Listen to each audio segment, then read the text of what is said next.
KIMS hospital వారు అక్కడ camp ఏర్పాటు చేశారు. వారు ఏర్పాటు చేసినటువంటి శిబిరంలో ఏదైనా సమస్యలు వారు వెళ్ళి చూపించుకోవాలి. ఏదైనా సమస్యలు ఆరోగ్య సమస్యలు ఉన్నటువంటి వారు చూపించుకోవచ్చు.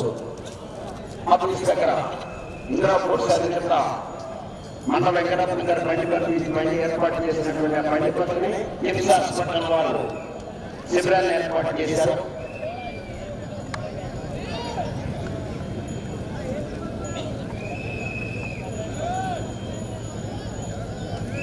తొమ్మిది మంది రైతు సోదరులు సీనియర్